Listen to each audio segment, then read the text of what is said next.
Ni ikiganiro tubimenye tuganira n'abantu batandukanye hirya no hino mu gihugu bafite ibikorwa by'indashyikirwa bakoze cyangwa se bagezeho ku buryo abigiraho nawe bikagufasha kwiteza imbere. Iki kiganiro mukigezwaho na Eric Nshimiyimana ku bufatanye na Eric Tech. Ntugacikwe. Ntabwo ari ibintu bikiri ibanga ko ari we wese uyu munsi kwiga amasomo rusange mu Rwanda ukarangiza kwiga imyaka waba warize yose ntabwo bigitanga icyizere cyo kubona umurimo. Uyu munsi mu mwaka umwe kaminuza y'u Rwanda ishobora guha impamyabumenyi abanyeshuri barenga 7,000 ariko ni bangahe babona akazi mu byo bize imyaka iri hejuru y'3. Nyamara ubu wasanga hari abantu bigisha umwuga wiga amezi 6 ugahita uhinduka umukoresha. Nibyo hari ishuri ryitwa ECT Electronic and Computer Technology rikorera mu mujyi wa Kigali. Aba bigisha abantu gukanika mudasobwa, amateleviziyo, amatelefone, amaradiyo, gukora amashanyarazi, gukora za kamera no kuzihuza na mudasobwa ku buryo ibyo kamera ifata nyirayabireba ako kanya. Dore uko bigenda. Hari inzira imwe yonyine yo kumenya byoroshye gukanika mudasobwa, televiziyo, radio, telefone cyangwa se gukora amashanyarazi. Ni ugufata telefone yawe ugahamagara 07 88 83 33 cyangwa se ukandika email kuri techeric007@gmail.com. Ubaye warize electronique banagufasha kwimenyereza uwo mwuga. Aba banakanika ibikoresho byose by'ikoranabuhanga byangiritse. Uhise utekereza ko ECT ari ishuri rishobora kubaka ejo hazaza ha benshi? Nanjye nuko. Eric Tech Company Limited nawe zana ibikoresho bya electronique wabiyitse kubera ko byapfuye tubigukorera. Tugurisha ibikoresho bya electronique tukanabikorera reparation nk'ama desktop, ama laptop, ama televiziyo, flat screen ndetse n'ama projector. Dutanga amahugurwa ku bintu byo gukora reparation, dutanga kandi ama machine ndetse n'ibindi bikoresho bya electronique ku bigo by'amashuri mwifuza guhereza ubumenyi abanyeshuri banyu. Dusanga kandi Kimisagara hepfo gato y'isoko rya Kimisagara hafi na station. Ushobora kuduhamagara kandi kuri izi nimero 0788833355. Eric Tech Company Limited nawe tugane tugufashe. Ni iby'agaciro niba ukomeje gukurikira BTN TV mu nkuru zacu zose ndetse n'ibiganiro dukomeza kubategurira mu bihe bitandukanye. Umuntu muri kugenda na kano kanya mu muhanda yaba uri kubona agenda mu kinyabiziga yiguriye imodoka, uri kugenda n'amaguru cyangwa se uri gutembera mu buryo umwe cyangwa ubundi, afite imitako ku maboko, mu gatuza, yewe niba atanabifite ku mubiri we, imyenda yambaye hari uburyo itozemo n'uburyo usa nkaho butangaje. Nawe ubwawe ibyo wambaye akakanya birasa nkaho utagifata akanya gahagije ko kubitekerezaho, ariko ubwo wafataga gahunda yo kujya ku isoko kubigura hari aho wari warabikopiye cyangwa se wari warabirebye uko bikorwa, uko bitatse wumva wifuje ko nawe wazabitunga umunsi umwe. Akenshi ugeze ku isoko ugenda ubaza amabara runaka atatse ukuna kuriya, cyangwa se rimwe na rimwe ukitwaza amafoto yabo warafotoye bitewe n'uko wabonye bagaragara neza ku mitako bambaye ku maboko yabo, ku misatsi yabo, mu gatuza cyangwa sandi ahantu hatandukanye. Ku mubiri hashobora kujya umutako, gusa nta nari muri yicara gutekereza uburyo ino mitako ishobora kubikorwamo, ahwiva kwituruka ndetse n'abayikora inzira babicishamo. Nta nari rimwe uratekereza ngo wumve niba ino mitako nawe ubwawe ushobora kuyikorera. Wenda hari niyo wigeze kuba ufite wawe mu rugo ariko kuko utaruzi iby'agaciro kayo igora yitaye rwose urayijugunya kenshi dore yuko nabifataga nk'umwanda. Ibi ngibi birarangira nyine biba amateka mu bihe bya none mu gihugu cy'u Rwanda, ariko ntekereza yuko no hirya no hino ku isi hose ariko bimeze. Biragoye kwisanga umuntu ari gukora icyo yize. Bakubwira yuko kwiga bizagufasha kumenya inzira uzacamo kugira ngo ufungure ibindi cyangwa se unavumbura ibindi bitandukanye ugendeye ku byo wize, ariko nta tegeko rivuga ngo uzajye gukora ibyo wize. Ushobora no kugira ibyo wubaka cyangwa se uhimba bigendeye ku byo wize. Niyo mpamvu uzumva urubyiruko rwa none ruri gukangurirwa kwihangira imirimo. Nubwo ibingibi hari abakibona nk'inzozi, gusa hari abamaze kubona yuko ibingibi bishoboka. Hirya no hino mu misozi twagiye dutembera twaganiriye na benshi bari gukora ibintu batigeze biga, bakubwira yuko bizi baruramari, icungamutungo cyangwa se ibijyanye n'ikiganga, nyamara kano kanya bakaba bari gukanika cyangwa se bari gusudira ibyangiritse. Ni ibintu bishoboka cyane kandi bakaba babikora neza. Igihugu cy'u Rwanda umunsi wa none gifite ubukungu busa busa n'ubwubakiye ku bukerarugendo. Ibi ngibi byonyine ntabwo byaba bihagije kubyita gutyo umwene igihugu cyangwa se umuturage utuye muri iki gihugu atabyumva nk'ibye ngo abigiremo uruhare. Aba bazava mu mahanga atandukanye bazinjire mu gihugu cy'u Rwanda bumva neza yuko hari ibishya bifuza kuza kurebamo, dore ko ari nayo mpamvu izatuma nyine byitwa ubukerarugendo mu buryo utabasha gutekereza kano kanya. Ibi ngibi nawe ushobora kuba wabigiramo uruhare. Twafashe urugendo rwerekeza mu ntara y'Amajyaruguru, ni mu karere ka Musanze, hafi mu Kinigi neza neza. Ahangaha ni ahazwi nk'igicumbi cy'ubukerarugendo mu gihugu cy'u Rwanda, ni hafi ya parike y'Ibirunga, ahazwi ingagi, kimwe mu bikurura ba mukerarugendo benshi muri iki gihugu cy'u Rwanda. Ukinjira muri iyi misozi utangira kuhabona ibishushanyo bikoze mu buryo butandukanye kandi byagiye bihangwa na bamwe mu batuye muri kano gace mu rwego rwo gukurura ba mukerarugendo ndetse no kugaragaza isura y'aho kano gace gatandukanye n'ibindi bice bitandukanye by'u Rwanda. Ukihinjira uhita ubona neza neza kuko winjiye mu gace k'ubukerarugendo. Mu kugerayo twari twifuje kuganira na bamwe mu bahanzi baho ariko bahanga udushya dushobora gukurura na bano ba mukerarugendo. Mu kwinjira muri kino kigo twasanzemo ibikorwa byinshi ariko n'ubundi bifite aho bihuriye n'umuco wa gakondo cyangwa umuco wa Kinyarwanda, ariko nanone byerekeza ku bukerarugendo. Ni ibintu byatumye twifuza kumenya ko ibingibi bikorwa. Twegera umwe mu bayobozi ba kino kigo aduciramo ku mayange ko batangiye kino gikorwa ndetse n'icyo baje gukemura muri sosiyete nyarwanda. Nyemerera gato mbanze nkwinjiza mu kanya ko kwinjiza mu banyamahirwe bagomba kuzegukana imwe mu mateleviziyo ya rutura yenda gutangwa muri iki kiganiro tubimenye. Icyo bigusaba gusa ni ugukurikira neza imfashanyigisho dutegurirwa na ECT, Electronic and Computer Technology. Iyi naryo ni ishuri ribarizwa muri Eriketeke. Kano kanya tugiye kurebera hamwe ikizi nka capacitor cyangwa se kondanzateri. Nizere ko ari akanya keza ko kugira ngo wige wunguke ubumenyi ariko kandi uzanagira amahirwe yuko waza mu banyamahirwe bagomba kwiga muri ECT ku buntu kuko baba barakurikiza imfashanyigisho gusa. Ibi ngibi kandi bitanakuyeho yuko ushobora no kwinjira mu banyamahirwe nyine bagomba kuzegukana televiziyo igomba kuzatangwa. Ndabasuje cyane mwebwe bakunzi namwe mukurikiranya imfashanyigisho za ECT. Nongera mbibutsa ko ECT TVET ari ikigo cyigisha electronique ndetse na computer mu gihe gito ugasohoka uri umunyamwuga. Tugane rero tugufashe, ni hano muri Kigali Kimisagara. Ku bundi busobanuro wahamagara nimero ziri kuri screen yawe. Nje nitwa Jean Claude, tugiye kubana muri iyi mfashanyigisho aho turi buvuge byimbitse ndetse tukanasobanura pièce electronique yitwa condensateur cyangwa se mu rurimi rw'icyongereza capacitor. Ikaze.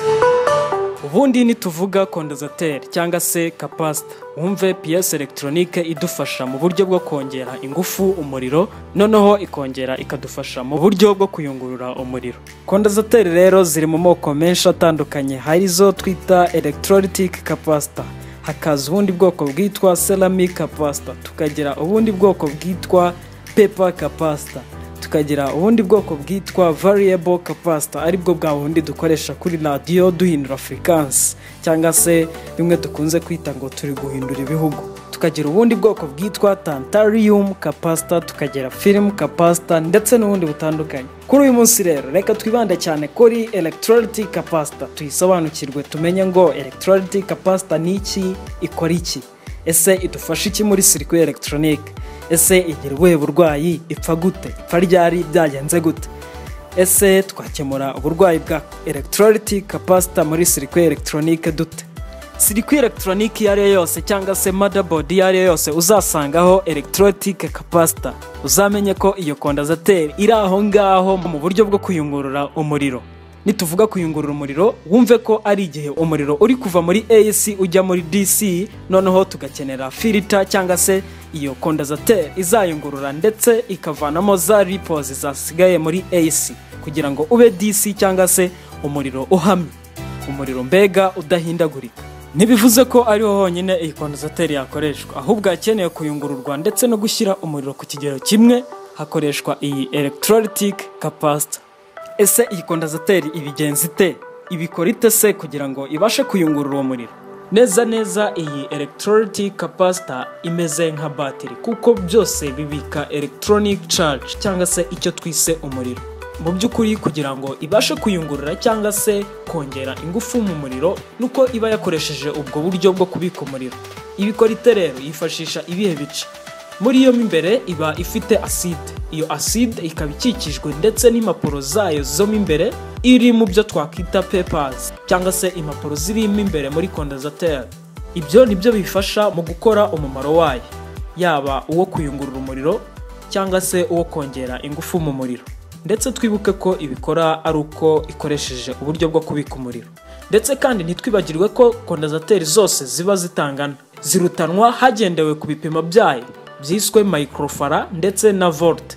nubona kondensateur ifite volt 10 uzamenye ko igomba kugerwaho umuriro utarenze volt 10.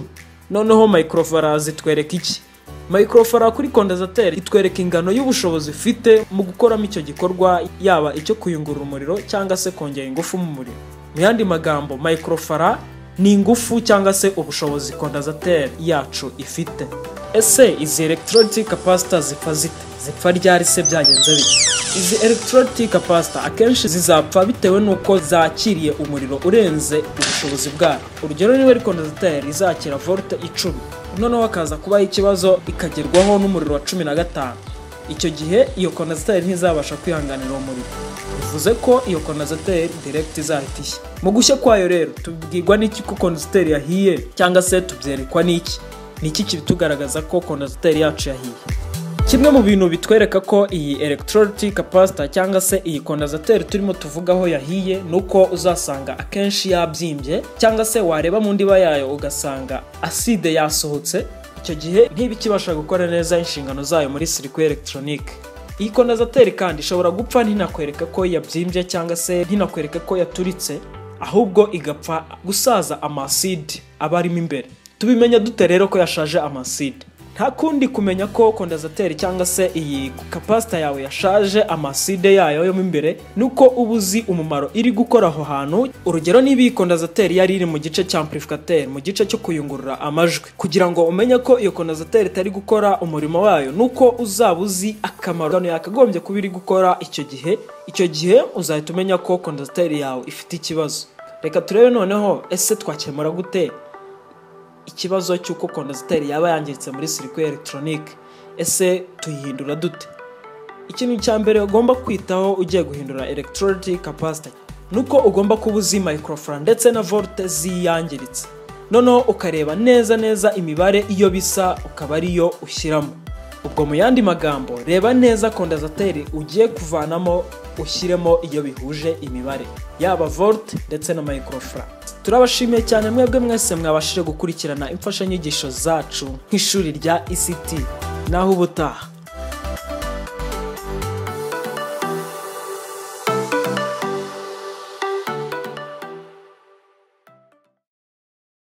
Mwiriwe. Komera. Yego. Uratubwira amazina yawe? Nitwa Abaho Kenneth, ariko abantu benshi banzi kuri Raskeni Abaho. Ubu mukubwira bivuge kabisa biography yawe muri summary bayivuga uti? Avuga ko nitwa Abaho Kenneth ariko nkabanze ku izina rya Raskeni. Ukora ibiki? Nkora ibintu bijyanye na art and crafts made in Rwanda. Yego. Usanze hafi y'ibirunga, ibirunga nk'isi muri metero nyine? Ni hafi ya National Park. Yego, ni hafi y'ibirunga na volcanoes. Yego. Ibimwe mu bikorerwa muri ahangaha nibyo nifuza ko tuganira. Nge ninjiyemo ahangaha mbona amashusho y'ingagi hariya, navuganye ndetse gato n'abajene bari gukora hariya amashusho. Waturamburira ku bikorwa bikorerwamo hano by'ingenzi? Ibintu by'ingenzi dukorera hano nuko dukora art yitwa art of conservation. Art of conservation ni art ijyanye n'ibintu dufite hano bidukikije, n'ibintu bidukikije bishobora kutugira akamaro tukaba twabibyaza umusaruro. Tutiriwe dukoresha ibintu bivuye hanze cyangwa iki, ariko bisha no gufasha muri rusange urubyiruko na societe ituye yaho hantu, hafi yaho hantu. Nakomeje kubona abajene hano. Abajene ni abakozi, ni abari muri internship, na bari mu buhe buryo, bari hano mu buhe buryo muri rusange? Abajene abenshi mwasanze hano, ababaza, abakora inkweto, abakora ama necklaces. Bamwe bari muri internship, abandi bari mu kwiga. Hari abari mu gukora, baba bari muri tourism courses, kubera ko dukoresha tourism courses kubera ko bijyanye no kuba ibyo dukoranga bihuza umwana, umunyeshuri n'umukiriya kenshi cyangwa n'umushitsi, kubera ko bakunda ibintu by'ubugeni n'ibintu bijyanye n'umuco. Yego rero hari benshi, bamwe bari mu kazi, abandi bari muri internship, abandi bari mu kwiga. Muri rusange n'ibyo biri hano akenshi. Mu kiganiro tubimenye uyu munsi twanyarukiye Musanze, turi muri Rugendo company, nimo twinjiye nyine nkuko muri kubibona. Ninjiye hano ndiburinzi ko ndibuze kubonamo ibintu bitekonaje gusanga mu byinshi, niyo mpamvu nifuje kugenda byose mbigaragaza uko bimeze, tunarira ubundi ibi bintu byatanga akazi ku rubyiruko ruri hanze. Mu kiganiro mugezeho ku bufatanye na Eric Tekenya nkuko bisanzwe, kandi nizeye ko mukomeze gukurikira BTN Bameze neza nyine. Iki ni ikiganiro mbabwira ko ari ikiganiro cy'ishuri iyo gikurikiye ungukiramo byinshi. Rasta nubwo ndimo ndabona ukora amasaro ariko uranyemerera duhere ku bikorwa cyangwa se ku sinzi niba ndabyita amatablo, sinzi niba ziriya ngagi ari amashusho turi kubona mu ngagi. Ndagira ngo mbari yo duheraho. Ni amashusho akorwa mugendeye ku kibiriya biti nabonye bano bajene bari kubaza. Ni ibiti by'umwihariko cyangwa kakanya hari abantu bafite ishyamba bazi ko ishyamba ari ukuri twikamwe amakara gusa. Ni ibiti byegereye n'ishyamba ariko birimo mu bwoko butandukanye. Harimo za eucalyptus, harimo za bambu. Bambu ni ibiryo bundi bya gorillas ariko nabyo bikaba ari ibiti bimera hafi y'ishyamba. Si imigano ni imigano ubona. None imigano abo basore iyo bari hano akenshi tubigisha gukoramo ibikombe cyangwa ama hash trays ku buryo iza kuba ari art of conservation ishobora gufasha uwo muntu uri uturiye hafi ishyamba icyo yamufasha. Umukerarugendo nazo musura akabona agatanga amadovize ariko later on ibyo biti nibisaza twabikoresha iki twabivanamo we musaruro. Niho twavumbiye gukora ibi bikombe, gukora imbehe mu biti bihegereye by'imisave, gukoresha mu bintu byinshi bitandukanye. Niba ndi kubyumva neza bya bintu twe dufata nk'imyanda mushobora kubikuramo ikintu cy'ingirakamaro. Yego. Iriya shusho y'ingagi navuze ati tubanze tuyigiyeho tuyirebe. Wanzanira akantu k'akagaji mw'imbere harimo. Buriya umuntu turahera kuri iriya nini uzana gasize nakadasize kugeza kuri tuno dutoya nabonye ushobora tumeze nka poruteke. Ugenza poruteke tuno dutwara ko imfunguzo. Ingagi nini umuntu ashobora kuyibaza mu gihe kingana iki? Ingagi nini umusore ufite imbaraga ufite n'umwanya kwa kwibi bisaba kuba utuje uri ahantu hamwe utawuzagurika. Ashaka kuyikora mu minsi 2 akaba yayirangije. Umunsi wa gatatu akayikorera finissage ibyo bita gutera ubwoya no kuyisiga. Nakunda kuganira n'abartiste ariko mu buryo bwo gushushanya. Nubwo nabyo nabonye hano bikorwa. Wenda duhite tujya ku isoko tubanze tuvugane ku ngagi. Impamvu nsa n'uri gushaka gutinda ku ngagi ni kimwe mu bintu biri representative haba mu bukerarugendo bw'igihugu. Ikunda kwitwa hakunda kubaho event yo kwita izina ingagi n'ibindi bikorwa bitandukanye nk'ibyo tujye ku isoko ryayo. Abakiriya bakunda kuzigura kare hariho nabaza gatese isoko ryanyu bimeze bita abakiriya nabahe haza gukomozambye ati buriya hari ukuntu usanga abazungu asa no bikomuje ko byumvikana ko abahanze wenda ari bo bagura cyane nkaho birimo cyane. Noneho batubwira isoko rya bino bihangano byanyu cyane riboneka gutera iboneka. Akenshi bibone isoko turibona ari uko twabonye abakerarugendo baje gusura ingagi. Muri icyo gihe rero iyo yasuye ingagi akanayibona yifuza gutwara souvenir yayo. Niho aza akaduteza imbere agatwara ishusho twakoze mu ngagi. Ariho art of conservation itufashiza muri biriya biti biba byegeranye n'ishyamba. Iyo bishaje biri mu kugwa twe tugerageza gukora aya mashusho umukiriya umushyitsi wasuye u Rwanda ashaka kugenda akaba yakwereka n'abandi bantu kugira ngo amenye ibikorerwa mu Rwanda n'ibihabo. Niyo mpamvu akenshi tunibanda no gukora amashusho y'ingagi. Abanyarwanda babigura bate ubona se atari ibintu bitabira bumva ko atari ikicuruzwa ya Abanyarwanda barabyitabira ariko ni 40% ukurikije n'abakerarugendo cyangwa n'abanyamahanga. Nakoresheje irange, nakoresheje ama acrylic cyangwa ama oil paint, nkaba nakoresha ama fabrics kwako wabonye ko akenshi ibintu byanjye byose mbikora mu ndodo. Izi ni indodo nabanze gushiraho hose. Yego. Na outline yo nashushanyishije nakoresheje indodo urabona ko ari urudodo rw'umutuku n'urw'icyatsi yageza kugena nzivanga. Nyuma ama details nanze no gukoresha irange nkoresha ibitenge nabwo. Ariko mbanza kugenda nkatakata ibitenge kugira ngo mbone ijisho uko riteye nkarikatira ijisho nkariterekamo. Ahandi hanyuma iyo impamvu nayikoze nka mild paint ivangavanze aho nagerageje gukoresha irange kugira ngo ibitenge bise nk'ibitandukana. Yego. Rero na buhanga bwinshi burimo ariko ni gusaba kuba creative no gutekereza ibintu bishobora kuba bya wakora ikintu kigatandukana n'ikindi atari ikintu gihora ku isoko cyo rimwe cyonyine. Yego. Twifuza kuko umuntu yakora ikintu ariko nibura muri mugeze kuvuga ibintu bya conservation byumvikane ko ari kwita no kurinda bimwe mu bihari. Gukora tablo muri ubwo buryo ukoresheje pièces z'igitenge cyangwa se z'umwenda runaka ugendeye kuri cost cyangwa se ku kiguzi abanyabugeni mukoresha kugira ngo ukore nk'iyo taburo imeze gutya waba watubwira mu gukoresha ubwo buryo hari icyo wabonye bya costing aho byagabanira nko kuri cost yari isanzwe ikora ibi cost kubera ko wabonye ko mwimbere dufite abantu badoda bakora ibintu by'imyenda abakobwa babyari iwabo uriya musaza niwe ubigisha yego iki gihe rero yo dufashe n'ibyo bitenge bakoresheje badoda imyenda aho kugira ngo tubijugunye dushaka kuziza pièces zavuyemo dushaka kuzizana tukazigeranya zose hamwe tukazigatakata tukazivanamo iyindi style nziza ariyo iyi ngiyi tutariwe tubijugunye ubundi twabijugunyaga bikaba byatera umwanda bikaba byakora ukabona ko nyine bitagaragara neza cyangwa ubushaka n'ikintu wabivumburamo wabikoreshamo ukakibura nabo naje gutekereza se nabibyazuye musaruro nisanga niba nguze igitenge cya metero 5 ibindi bisigaye nibyo byinshi kandi bivuze icyo bikora haje kumenya ko nshobora kubikoresha kandi nabo bakobwa nabo ubu ngubu ahantu ujya ahantu badoda ahantu henshi ubu nibakiguhanga ibintu ngo barashaka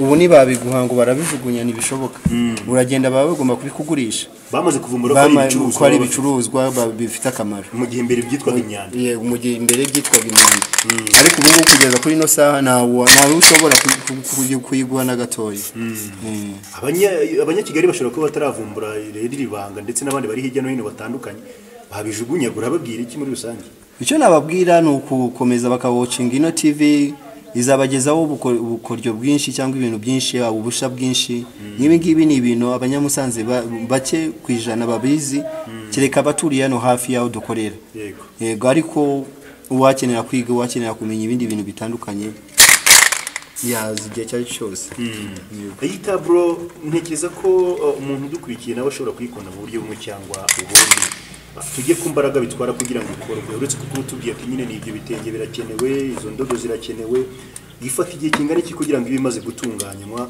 umukiriya ushobora kuvuga ati ndayikunze ndayishatse kwikorwa byasaba igihe kingana iki iyi taburo ishaka kumfata igihe cy'icyumweru cyangwa icyumweru n'igice kubera ko izi ndodo bisaba kuzishiraho uzitondeye yego urabona nk'iki ni igiti twashatse gushushanya ariko bisaba amakushe menshi ukagerageza ukavuga ngo indodo nizimara kuma urashara iri bara nimara kuma ndashara irindi bara iki gitenge hejuru nikimara kuma nongeraho ikindi niyo mpamvu bitwara wenda nk'akanya kanini ariko nabwo iyo umukiriya agiye kuyigura akwishura wa mwanya wakoresheje no kuba waragerageje kuba watekereza ikindi kintu kitari ku isoko yego ufite ibintu biri skill ushaka kwicara ugakora ariko ushaka kubuza ibyo mu ishuri gusa nushube wabona akazi bikurikije na standard wawigiyemo naho wigiye ibintu bitandukanye nk'ibyo ariko uzi ubugeni uzi made in Rwanda uzi gukora ibintu byinshi bitandukanye ari skills ntabwo ushaka kubura icyo gukora ni wabura n'umuterankunga mu bindi bihugu cyangwa no mu buzima busanzwe yego noneho ibyo twigisha ni byinshi bitandukanye abo basore baba hafi ya park b'abagabo bamaze kujya mu myaka mikuru tubigisha kubaza zino ngagi mu biti kubera ko ibiti biba bihari hari igihe bikura bagakenera kubitwika cyangwa kubicyanisha cyangwa bagakenera kuba babikoramo ibindi bintu ariko yabikozemo nk'ingagi nk'iyi umuzungu akaza akamubumba 100 yajya kubitwika bikangiza ikirere kandi akabivamo n'amafaranga makeya ntago byumvikana ariko yabikozemo nk'ingagi famiye yibaho neza akaba yanahinga niyo mpamvu tubigisha kuba ibiti babibyazamo umusaruro kuruta kujya kubicana no kubikoresha ibindi bintu yego abantu bakuru ubugeni bakomeje ni ikibazo ngira ngo dusorezeho bakomeje gukureninga cyane ko bimwe mu bikoresho bikiri kugorana ubusanga byinshi biva hanze ndetse n'uburyo bwo kubyinjiza oya ibyo ngibyo nago okay abanyabugeni bajya mu ishuri bo usanga kenshi bakonta ku bikoresho ariko uri umunyabugeni ubizi ushaka gukora ntabwo ushaka kubwira umuntu ngo abuze igikoresho cyangwa abuze icyo gukora yego kuko buri kintu kikuzi nawe kusanga hano buri kintu kizengurutse umuntu ari kubona n'amaseta akuramo ikindi kintu yego ntekereza ko aribwo bugeni bwiza cyane dusatira umusozi rero w'ikiganiro tubimenye ntekereza ko mwe mwakurikiye icyuno munsi ari byinshi ibyo icyo nababwira nuko abakobwa urubyiruko abahungu niba uri mu kiruhuko akugira ngo wirirwe mu rugo iyo uri mu rugo buriya utekereza ibintu byinshi utekereza ibintu byinshi byiza ugatekereza n'ibintu byinshi bibi kwa ko ibyo bintu byose bibaho ariko buriya iyo ugeze imuwaye yo kubona nk'ahantu nk'aho ukaba waza kwicara ukaba wamenya gukora ubwo bukomo kuba wamenya gushushanya kuba wamenya kudoda kuba wamenya gukora amascripture kuba wamenya kubyina imbyino za kinyarwanda ibi byose ni ibintu bigutuma utamporiza mu bwonko bwawe kandi bizakugira n'icyo byakumarira ushaka kuba utanabikora ariko uba ufite ikintu uvuga ngo bikimeze nka backup nibyo bikubujije kwiga ntibikubujije no gukora ibindi bintu ariko muri wowe hari ikintu uvuga ko ufite skills twe mu barasta ubundi mwukire mayanje gatoya na ugiye mu barasta nyabo nka Jamaica cyangwa no muri Ethiopia ntabwo ushobora kubicaramo udafite ikintu uzi mu gukora mu mutwe icyo gihe ntabwo uri umurasta ntabwo bagufata nk'umurasta bumva ko umurasta we wese aba agomba kuba afite ikintu cy'ubugeni azi gukora gishobora kumutabara isaha ku isaha ashobora kuba yabanamo umugati cyangwa akaba yabaho kandi atiriwe agorana n'abantu mbese igisubizo hafi aho ngaho igisubizo ukifitiye nawe ku giti cyawe yego niyo mpamvu bababwira mwihangira imirimo guhanga imirimo ntabwo ari ukuvuga ngo uranga imirimo mu bundi buryo bundi nuzi kwiga ibi ngibi ukabikora urahanga buryo uza kubishara ku isoko yego mu gihe twari turimo twibaza icyo kino kigo cyaba kibarira urubyiruko rundi rushobora kuba ruturiye muri kano gace ku ruhande rwo twese tuhabona abajene batandukanye bari kugenda bagerageza kunoza no mashusho cyangwa se bayameza neza mu rwego rw'uko umuntu wese uraza kuyagura n'ubundi agomba kuyishimira nabo twaganiriyemo gake ngo twumve ko ubuzima bwabo butangiye guhinduka ku bijyanye no kuba bari gukora ino myuga ni twashimwe Claude tugusanze hano bahita gute ni kuri Red Rock i Musanze hafi ya ni one and only ariko iriya hoteli buriya wari wayinjiramo harabura ikizi ko mbona yituriye cyane kibura ni expensive iragoye irahenze kabisa twigarukiye kuri ibintu uri gukora utwundi duke uri gukora ubu ngubu painting ubwo ni nk'iki mu kinyarwanda se gushushanya no gusiga amarangi hanyuma iki kigo tugusanzemo gikorerwamo iki muri rusange suritse we turi kubona wenda usiga izo nyamaswa gikorerwamo iki hano muri rusange batanga ubumenyi butandukanye ku bantu batandukanye gutanga internship ku banyeshuri gifite tourism product zitandukanye harimo bigisha abana gushushanya gukora ubukomo bakaba n'izindi skills bakabigisha nk'icyongereza muri weekend ndetse no mu gihe cy'ibiruhuko ikindi kintu cyabarizwa bafite ibintu by'imico bitandukanye berekana kuri ba mukerarugendo bakaba bakorera mu bihe bitandukanye ibi bintu bakaba banacuruza n'ibihangano kuri ba mukerarugendo ibi bihangano muri gukora isoko mugera rinini bikunda kugurwa n'abavuye hanze isara abanyarwanda bagera hano nabwo muri no workshop yanyu bagakuramo ibyo bagura byitwa bite abanyarwanda baraza ariko by'umwihariko cyane abanyamahanga ubusanzwe wize biki uracyari umunyeshuri cyangwa wararangije nyine buri mu kazi ndacyari umunyeshuri uri muri internship ndi muri internship ibise ni ibintu ubona biri sawa ku buryo abajene badukurikiye akanya wababwira ko nabo bakora ibi bintu by'umwihariko byo gutunganya ibigurwa n'abamukerarugendo ni ibintu biri sawa cyane ndetse navuga ko birimo n'inyungu kuko kubikora ashobora kwinjiza ariko bisaba hari ngo ufite impano cyangwa wabyiga ukabimenya ntabwo bisaba impano bisaba kubishyiraho umutima ukabyiga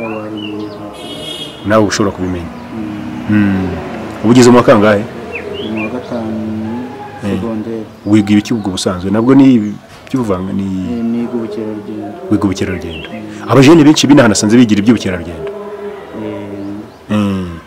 kubera iki mutagatinga kwiga ubukerarugendo nuko muturiye mu karere k'ubukerarugendo hafi ya biterwa n'iki impamvu niyongera nuko duturiye mu gace k'ubukerarugendo iyo turebye dusanga ariho hantu harimo opportunity zo kuba twabona akazi mu gihe tutaruhuka amashuri kandi ubona rwose bikunda ku buryo ikibazo cy'ubushomeri abajene binaha musa nkaho mudahura nacyo cyane 100% twese ntabwo twavuga ngo turabona akazi ariko ufite umuhati agafokasinga ku cyo ashaka kugeraho ntabwo yashomera birakunda.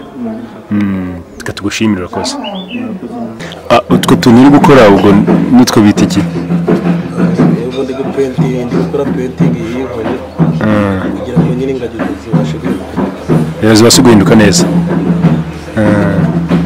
Izo ziriho zose ni ingagi cyangwa ni ingagi ni zose ni ingagi?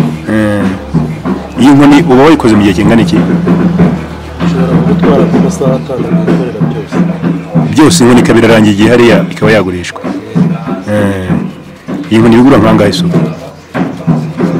Tewe umuntu hari igihe wumvikana n'umuntu ugiye kuzicuruza mukamwaka wumvikana nawe sigiramo ku buryo yabonamo inyungu nawe. Biterwa n'uko umukiriya aje. Ikoze mu gihe giti, ni igiti icyo ari cyo cyose kibonetse wayikoramo? Ni inturusu nziza ikomeye. Ibi bintu umaze igihe kingana iki ubikora? Maze no byose nk'imyaka 2. Wabyigiye heza? Nanga nasaza nanjye babyiga barayigisha. Mbere yuko bizamo wakoraga iki? Ubu segonderi? Warangije segonderi? Wize ibiki muri segonderi? Tourism. Ariko abantu benshi mu Musanze abajene benshi mu Nyabiga tourism. Yego. Akazi se kaba kaboneka iyo wize tourism inaha ku buryo biba byoroha kuhita wakisanga mu gukora icyo wize? Akazi karaboneka gake ko amahoteli agenda yiyongera abaza akazi kagenda gahoro. Yego. Uko umuntu yakibaza akazi uri gukora se nta kazi ushobora gukangurira nk'umuntu kugakora nawe akabona ku ifaranga wenda avuye nko mu zindi ntara hano ni Musanze, ni akazi umuntu ashobora kwisangamo agakora akabona amafaranga? Umuntu ushobora kwisangamo akabona amafaranga ari kuboneka kuko kiriya cya covid nicyo cyabaye ikibazo cyane abakiriya yego. Umwe mu biraje ishinga igihugu cy'u Rwanda ndetse n'umuturarwanda wava akagera aka kanya ni ukwakira inama yacogamo. Zimwe mu nshingano umuturarwanda afite ni ukwakira neza abakiriya bazaza bamugana, kugaragaza neza isura y'igihugu nk'uko bisanzwe bizwi mu mahanga hirya no hino. Imihanda igomba kongera igasubirwamo bitewe n'ubwinshi bw'ibinyabiziga bigomba kuzahitambukamo ndetse n'urujya n'uruza rw'abashyitsi kugira ngo ruzoroke. Ariko ikorwa ry'ino mihanda ntabwo ari ibintu bishobora gukorwa gutyo gusa, hari abagomba kubigiramo uruhare ndetse no mu rwego rwo kwihutisha akazi hari imashini zigomba gutunganya ino mihanda. Ni ibintu byatumye ku rundi ruhande nanone tumanuka mu mujyi wa Kigali dushaka umwe mu nzobere z'abakunda gukoresha zino mashine ngo turebe ubundi bitangira gute, bigenda bite kuko ubasha gukoresha zino mashine nawe hari uko yatubwiye. Izina nyitwa Musabyimana Elize Hassan, ndi umu operator ntwara izi mashini. ari akazi nagize umwuga ku buryo ariko kantunze kambeshejeho, ku buryo ushobora no kuba nafasha n'abandi bantu baba bakenera nko kuba bakiga kuzitwara, abakenera wenda kuzikodesha, ibintu nk'ibyo nkaba nabibafashamo. Murakoze. Yego. Uruti nakazi nagize umwuga, iri ikintu cyabaye umwuga ndibuka kera twiga twabipimiraga mu myaka umuntu ashobora kuba akoze icyo kintu, tukongera tukabipimira kuko wararetse ibindi bintu byose ukajya gukora icyo kintu. Wimazemo igihe kingana icyo twarize imashini muri buno? Mbere yuko nza kuza kuzitwara nabanje kuba umukanishi wazo. Nakoreraga mu igaraje ry'Abashinwa, natangiye bakorera muri 2010 nibwo natangiye kubakorera, ariko icyo gihe nkaba nari umukanishi. 2012 rero neza nibwo nabyinjiyemo gutwara imashini, nangira n'umwuga gutwara imashini kuko nabonaga ubukanishi budashobora kuba bwamfasha kugera kuri level numvaga nashakaga cyangwa se bwa kuntunga gusa. Numvaga nazamura umwuga wanjye nkaba nakigira hejuru mu buryo bw'imibereho. Niba mbyumva neza uretse kuba uri operator cyangwa se umwe mu bagaragara ko bari bakoresha zino mashini mu buryo bwo kwitwara, ikora bino wenda tubiri kugaragara mu mashusho ikora, uzi no kuzikanika ku buryo akakanya bavuze ati akazi ko kusiza karahagaze, akazi ko gukora imihanda karahagaze, umwe mu bashobora kujya mu igaraje zigakora cyane rwose. Twinjire mu kiganiro nyirizina. ntabwo turaza gukoresha iminota myinshi cyane, iby'ingenzi ni ukwiga, ni ikiganiro tubimenye murabizi, tujya kubitere kugira ngo umenye byinshi, mwuke byinshi, abo twaganiriye bagire ibyo bakuramo byo tubagaragarije. Iyi mashine iri kugaragara mu mashusho reka bariyo duheraho cyangwa se bariyo twibandaho, ikora iki mu buryo burambuye, wabitubwiraho akazi kayo kose kari muri rusange?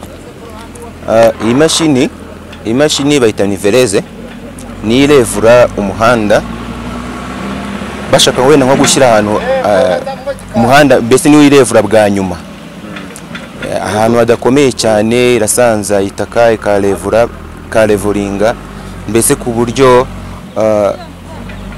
mu buryo umuhanda iyo ushaka kugira ngo uringanire bakoresha iyi mashini, twifashishije rwa rwembe rwo hasi. Ni imihanda gusa, iyi mashini akazi kayo iraparitse n'urugero, ntarifuza ko bavuga ati hari akazi gatandukanye yakora, nagira ngo tubwire imirimo yose runaka ishobora gukora.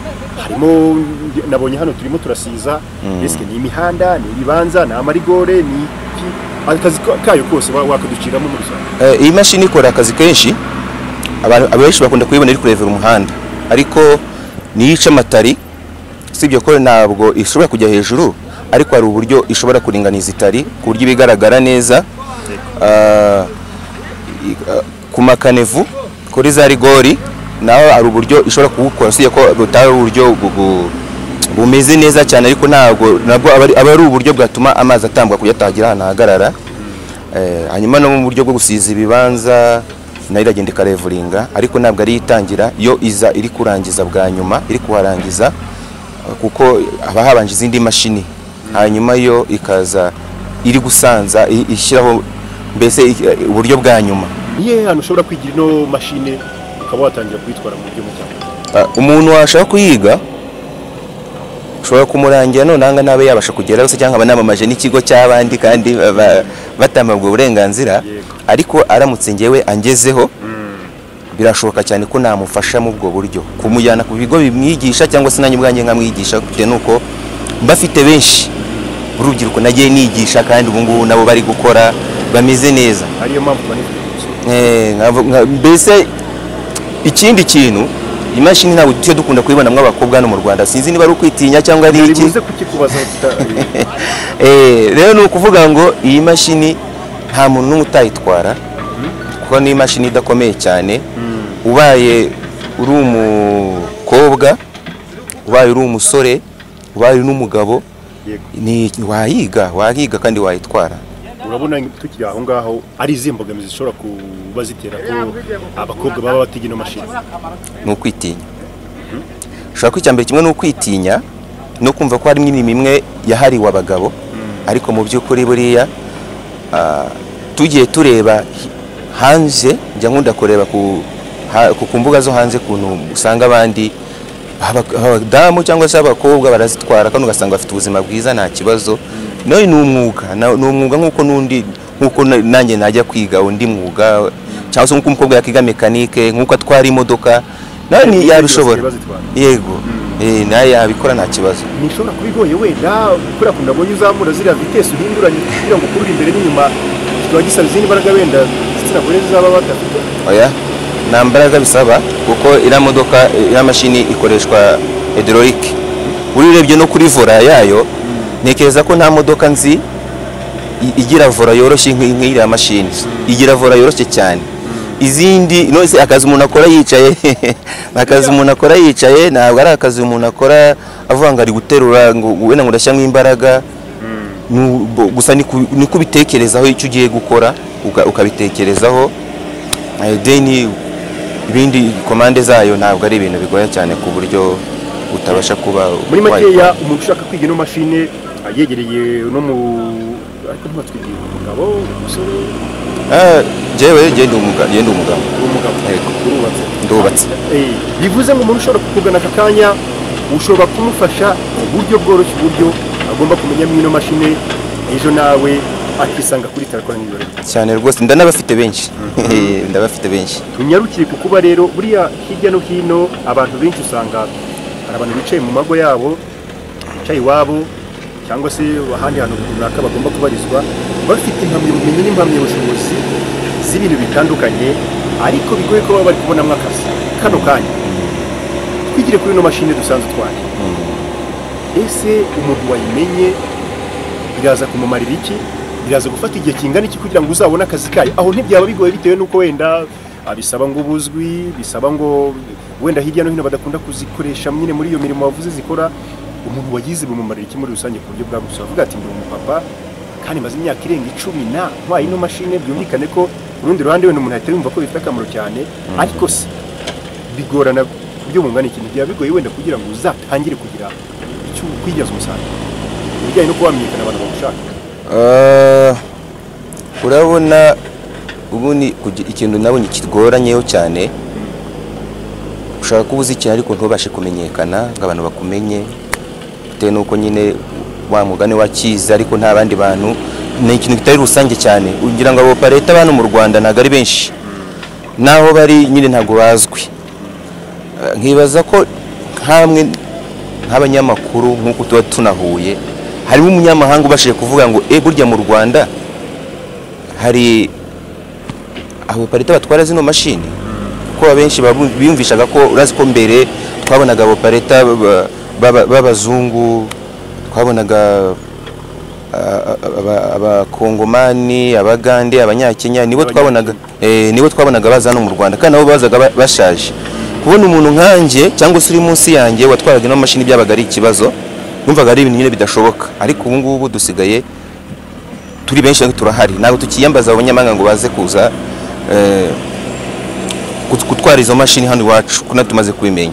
So rero ikintu cy'imbogamizi ni kutamenyekana nyine ngo uzwi bakumenye, kasanga nk'umunyamahanga araje gukorera afite kampani aje gushinga no mu Rwanda bijyanye n'ibintu bafite amamashini, ariko ugasanga yiyambaje mwene wabo kugira ngo aze gutwara imashini hano mu Rwanda, kandi mu by'ukuri natwe duhari dushobora kuba twabikora.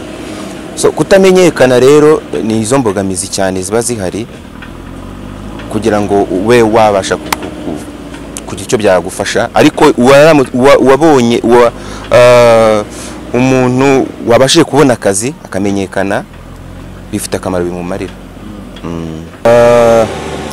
Ubu ngubu usibye ko bamwe bamaze gusobanukirwa, abakire niba nabita abakese cyangwa ababosi bamaze gusobanukirwa ko umuntu yashoboye akazi abaringaniye na mugenzi we nimba bashobora kuba bakora ibintu bimwe. Gusa mbere byari bikabije cyane ko ari aho wasangaga umunyamahanga muri gukorana ugasanga ari guhembwa nko mu mamiliyoni 2 cyangwa 1.5, uri guhembwa n'uhembwe na kimwe cya kabiri cyayewe, ariko kubera ko bumvaga ko we ushobora kudashoboye nk'uko yaba ashoboye. Ariko kuri ubu ngubu bamaze kugera bari kugenda bisobanukirwaho, barahemba neza. Gusa imbogamizi ziba zigihari n'amasezerano n'akazi ntabwo baratangira kubyumvaho neza, ariko nizera ko bazabyumva wenda nuko tukitangira, numva ko nabyo bizagira bikagenda neza. Ariko kandi ngo nabyera ngo aka nakazi gashobora kugutunga kandi gahemba amafaranga menshi, ariko haracyari imbogamizi ku bijyanye n'igitsina gore ngo ntabwo baratangira kukiyumvamo. Asa n'uwatunze urutoki avuga yuko bashobora kuba bipinga cyangwa se bumva yuko badafite imbaraga zo kuba bakora ibi ngibi. Reka ngushimire cyane kuko ubashije gukurikira ibiganiro twagize muri kuno kwezi, ukomeze kugira ibihe byiza. Nge nitwa Rugamba.